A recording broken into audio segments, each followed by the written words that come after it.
just finished up our fifth movement of the day, which was when we checked in at 6 o'clock this morning. They gave me 3 container movements. 2 of them were standby offloads, so that turns into 4 movements, and then we just finished up the 5th one. We took a load of plastic products over to the plastic distributor, stood by, offloaded, then took the empty into the shipping terminal, picked up a full container of hardware material, took that out to one of the big box hardware stores out in Waikele, stood by, offloaded that, and then took that back to the shipping terminal. And then we just picked up a load of electronic equipment and brought that up here to the phone company and put it on dock number 1. So we've done all the work that was assigned to us this morning. It's now time to check in with dispatch. See what else we can do today.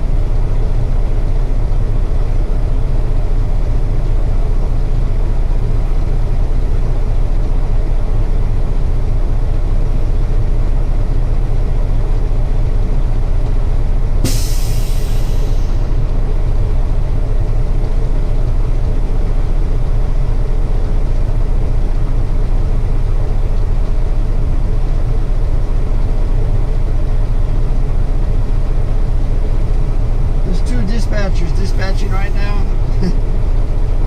We'll try the other one.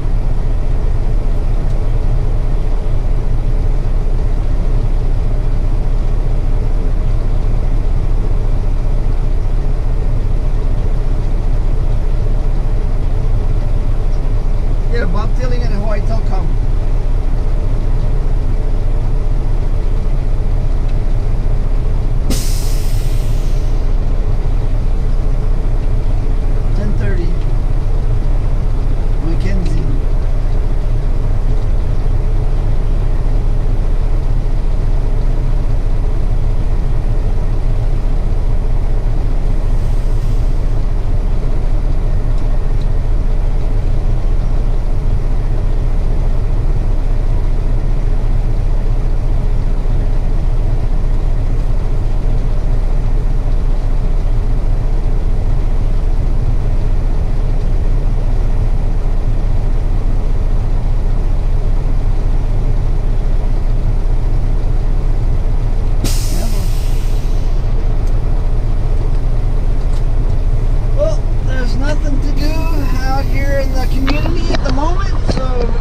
Bobtail back to our terminal and check in with dispatch there. More than likely pick up another spot. I think all the work was dispatched this morning.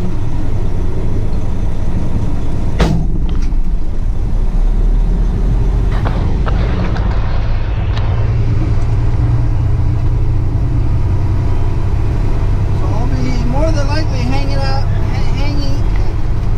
more than likely helping out those drivers that haven't finished all the work. That's just the way it is sometimes, you know.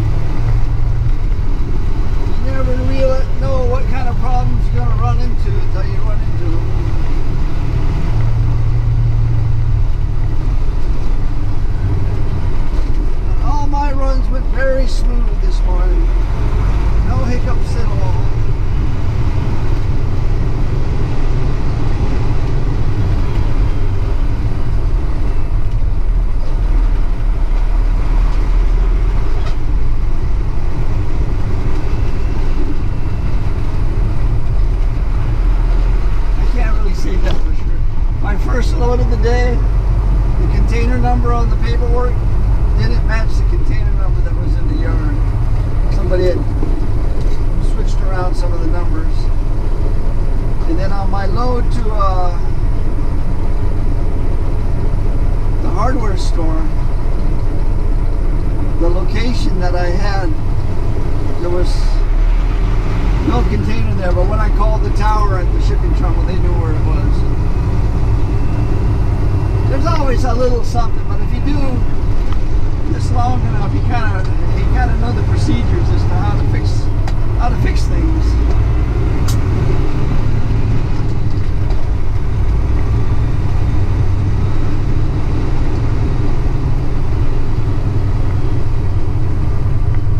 One of the good things about this job is that there's always a lot of people around that can help you out, give you an idea of what needs to be done. I think we're going to go to the right and take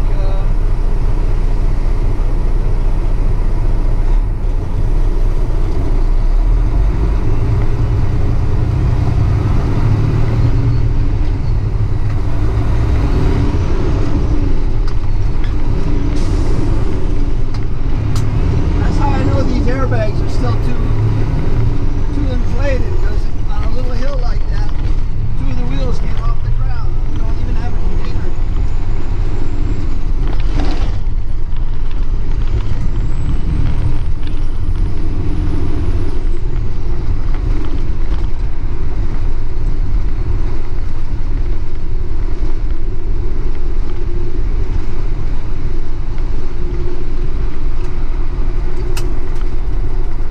Speed up, please.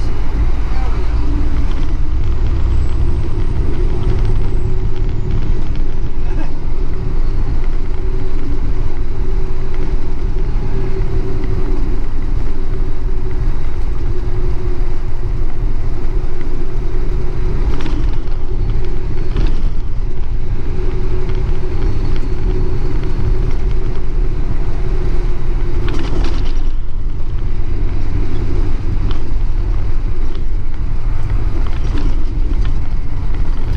So we'll make our way down King Street through the heart of Kalihi, and then eventually make our way down to Nimitz Highway. We're about 3 miles from the terminal.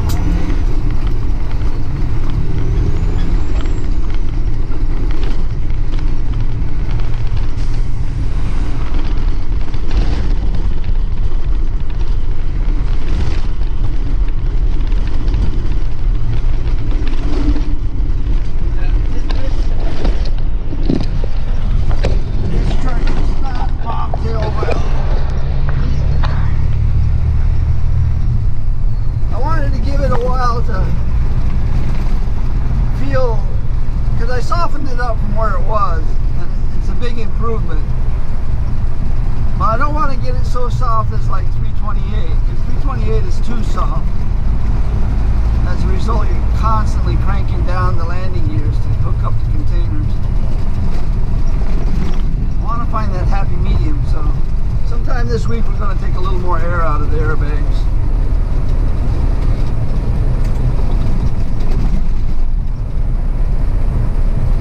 Reset the adjustments.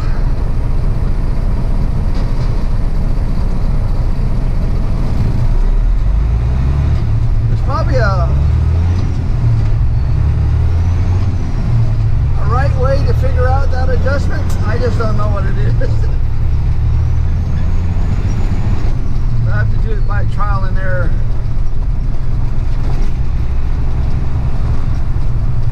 Maybe look it up on some YouTube videos.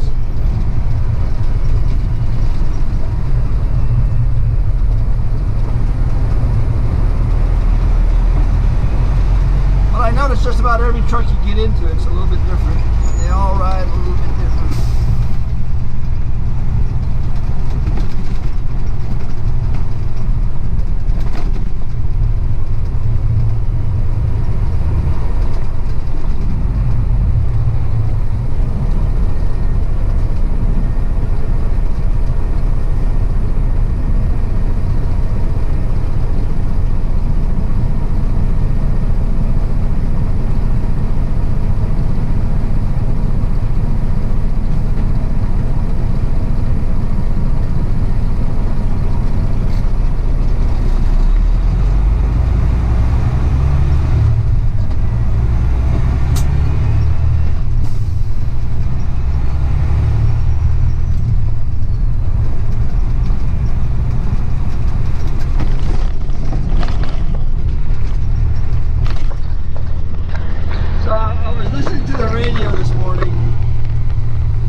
about it in the news in Hawaii.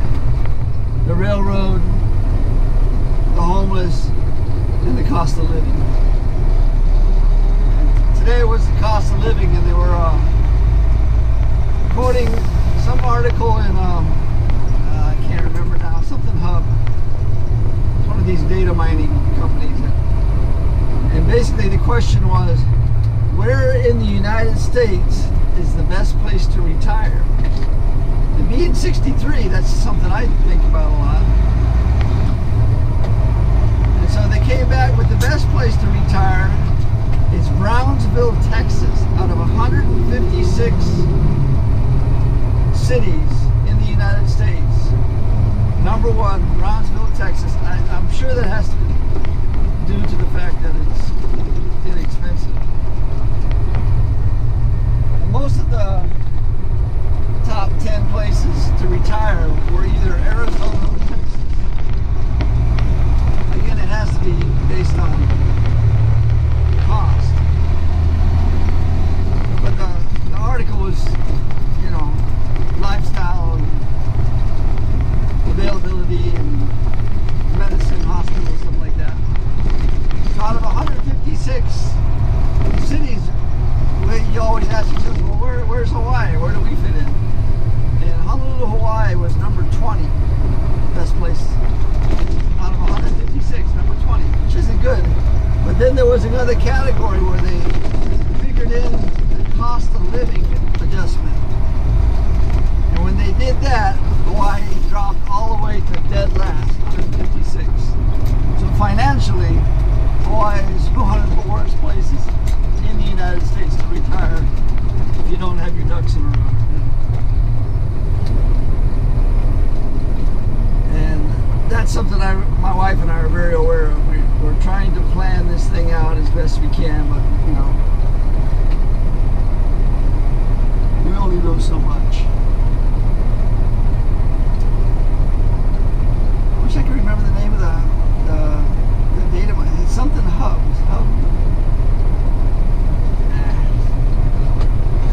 In one ear and right out the other. So now we're making our way down towards Devon's Highway. We got to cross over Baratania, which is just ahead here, which is under construction thanks to the railroad.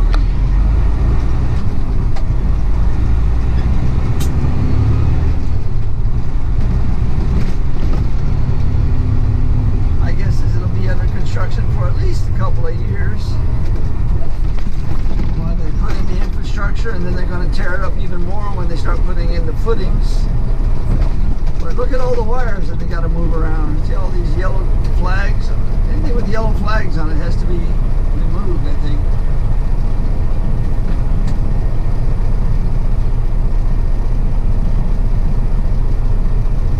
There's a lot of wires along the delineator.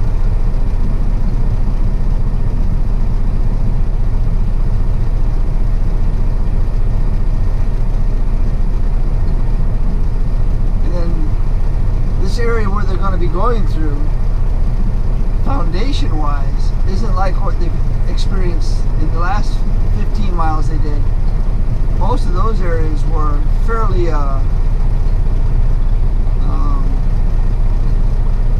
what do you call it? Stable ground.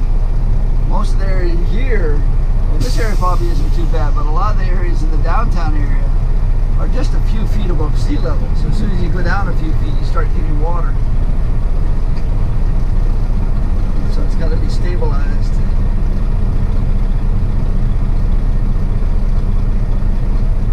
What they normally do is what they call deep pile foundation. They drive pilings down hundreds of feet and eventually hit bedrock. But they go through a lot of muck along the way.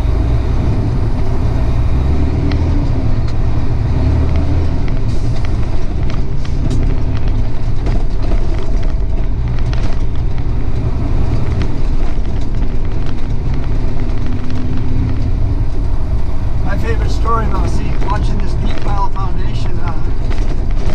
When I first moved here, I was a tour bus driver, and I was picking up a group of tourists from the Hilton Hawaiian Village in Waikiki. And next door, they were doing the second phase of the construction of the Holly Koa Hotel, which is the big military hotel. The Holly Koa Hotel is one of the busiest hotels in the world. It's 100% occupied year-round. But you have to be Department of Defense to stay there. Well, they had one tower that was built back in the 70s, I think, and they were adding on a second identical tower next to it, parallel to it. And so I'm sitting at the hill waiting to pick up this group, watching this. There was 3 or 4 pile drivers just driving these piles, and they'd hook up another, you know, however high the poles were, probably 40, 50 foot concrete poles, and put them up with the pile driver, and then bang, bang, bang, bang, bang, bang, bang. Steel collar, another pole, bang, bang, bang, bang, bang. So they just put on a steel collar, put on a brand new pole, they hit it bang, bang, and it went right into the ground and disappeared. They're all looking at the hole that it went into. And like 40 feet of piling in one swoop just went right down into the ground and disappeared.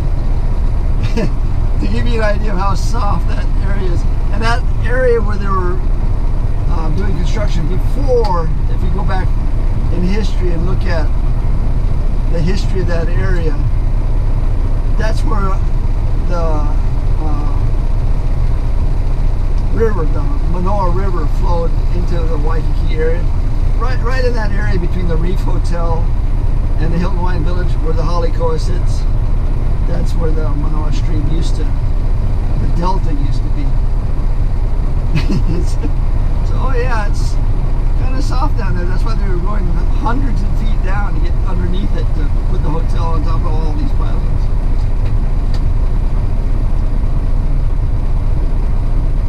Because that hotel is probably 30 stories high.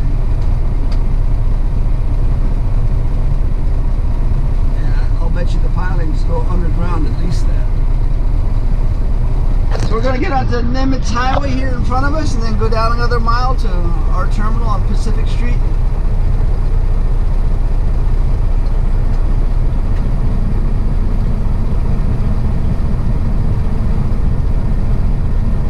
That 12-hour day yesterday kind of wore me out. I'm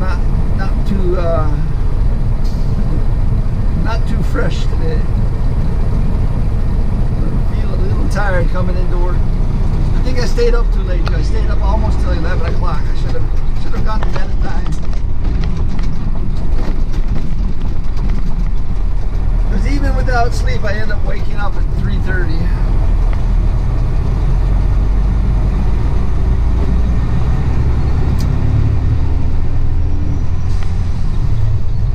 It's kind of like a built-in clock.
Chance to fill up my coffee cup.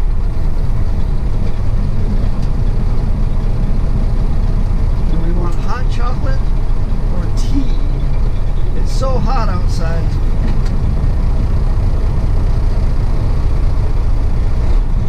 I think I'm gonna go with tea.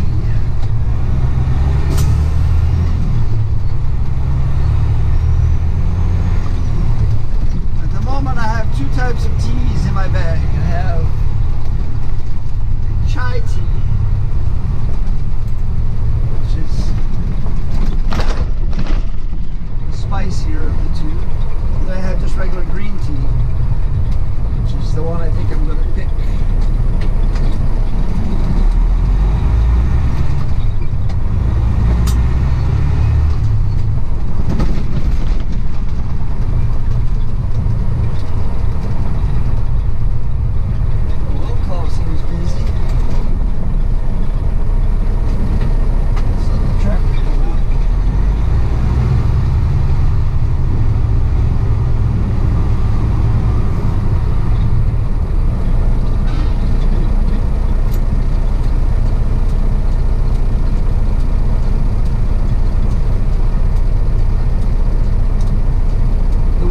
People are all blocking the driveway here.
This will keep us out of the way.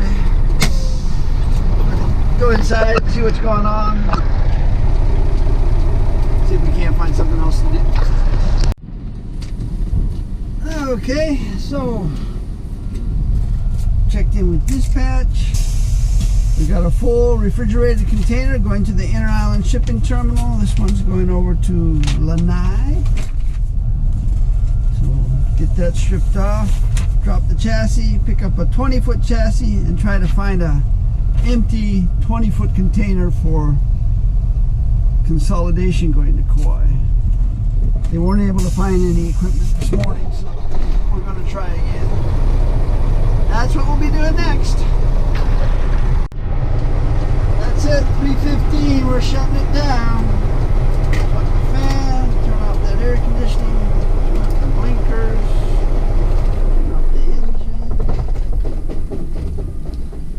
Nice, good, normal day today.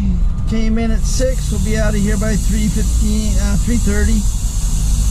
9 container movements. We drove 102 miles.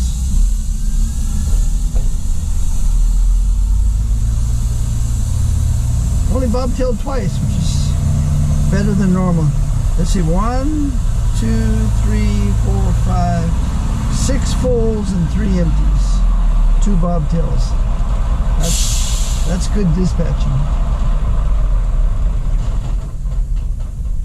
Just spent 15 minutes gluing things together here, and glued this in, glued that in, put some glue on the steering wheel, put some glue on the mirror. Just trying to get things to stop rattling.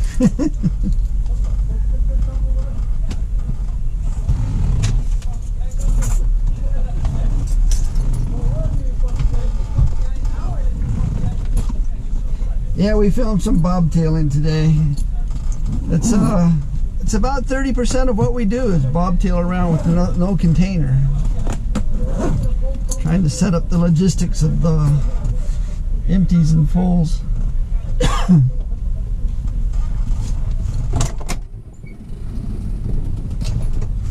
this truck does not bobtail well. It bounces you all over the place. So we're going to head on home. We're making some pasta tonight. Some, what do they call it? I think it's a Japanese noodle. It's kind of a clear udon.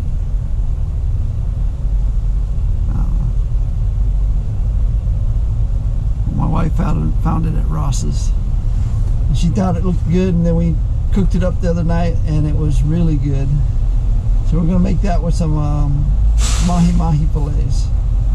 So it'll be the mahi-mahi fillets, that rice noodle with some carrots, onions, mushrooms, and not bok choy, but the other one. Chow sum. That's what's for dinner. Sounds good. I can hardly wait to get home and cook it. But that is all for today. We're off tomorrow. Still working on power steering. Haven't figured that out, why it makes so much noise, but we're going to change the fluids in it again. Just keep changing the fluids, because fluid goes in red and it comes out brownish black, so something in there isn't right. So I figure I just keep flushing it. So we'll do that. I got an O2 sensor I got to change. Yeah, just basic stuff. That is it for today, though. Thanks for watching. Aloha.